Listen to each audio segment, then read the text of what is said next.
Cuando pensamos en los castillos medievales, nuestra imaginación pronto se dirige a las mazmorras, un lugar oscuro, con paredes que gotean agua fétida y el sonido de grilletes chocando contra la piedra.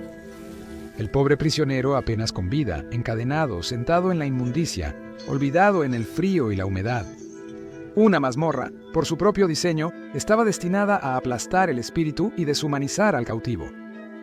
Viajemos en el tiempo y echemos un vistazo a la realidad de la mazmorra medieval y profundicemos en su historia sombría y oscura. Bienvenidos a Locura Medieval.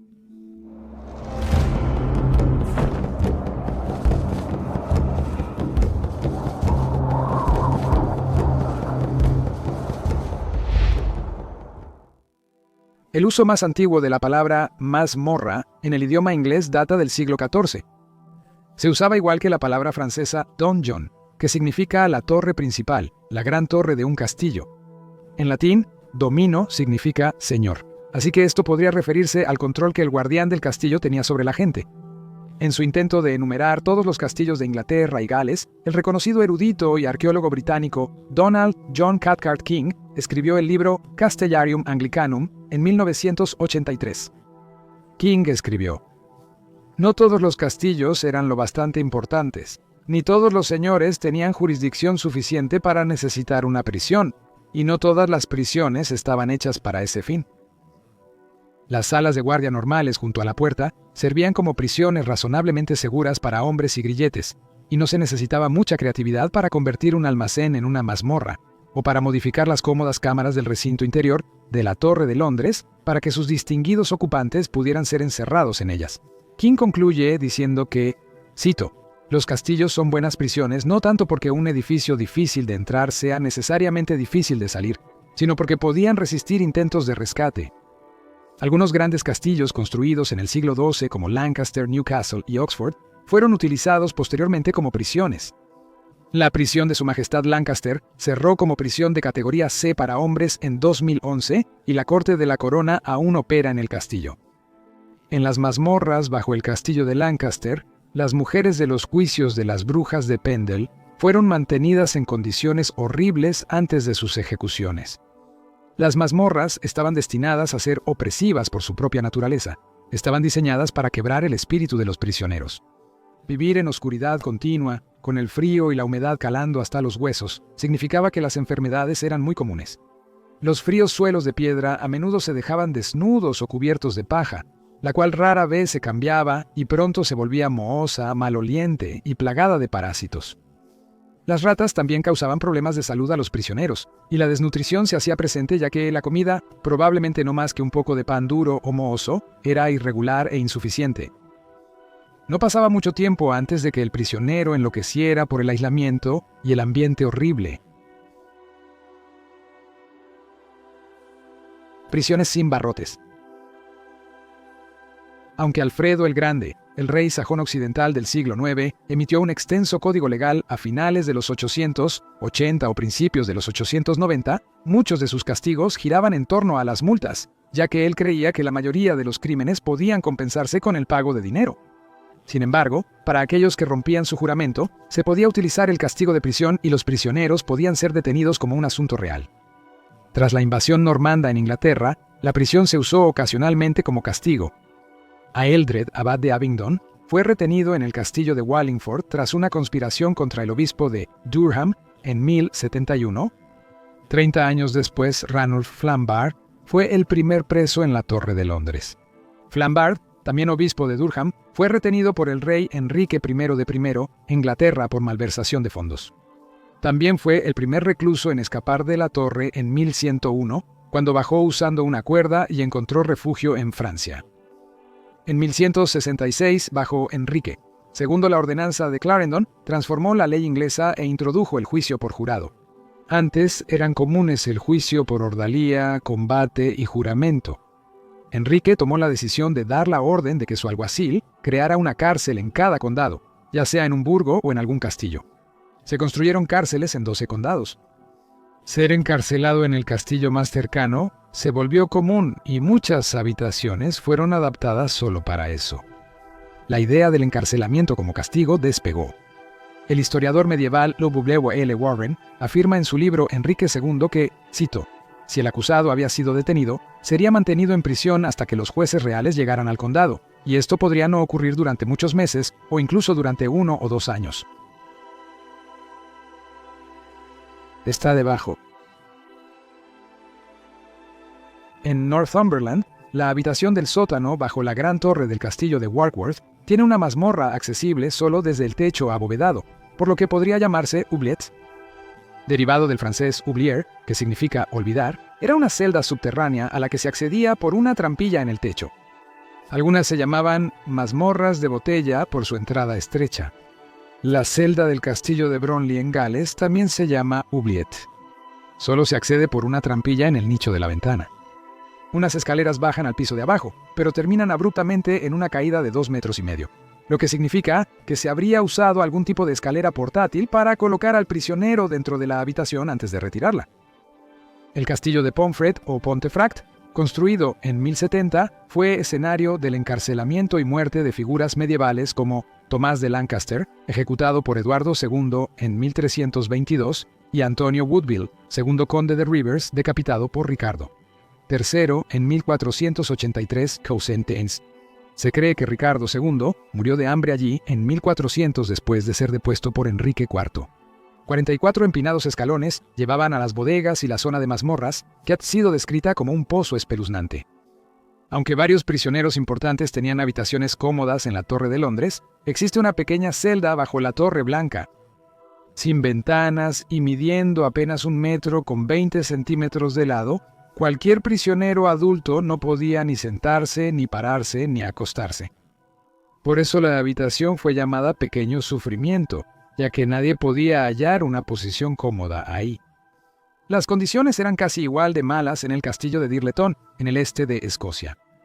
La mazmorra del siglo XIV era una prisión bajo la capilla. Consistía en 2 áreas, una habitación para los hombres libres y un calabozo que no tenía más iluminación que un conducto de ventilación, y que medía solo 3 metros cuadrados, para cualquier plebeyo que rompiera las reglas.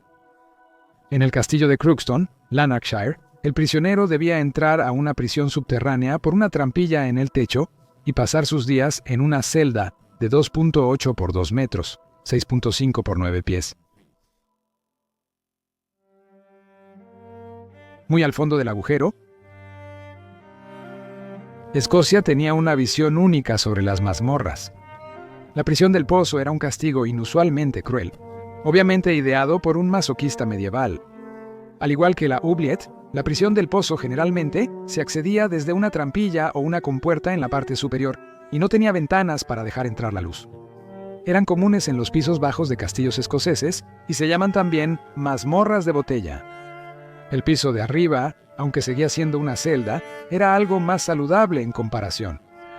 El ex historiador de Historic Scotland, Chris Tabraham, cree que esto podría haber señalado la brecha social entre los prisioneros, más que la gravedad del delito. Tal vez un hombre libre o de alto estatus estaba en la cámara superior, mientras que un campesino o siervo sufría en el pozo inferior.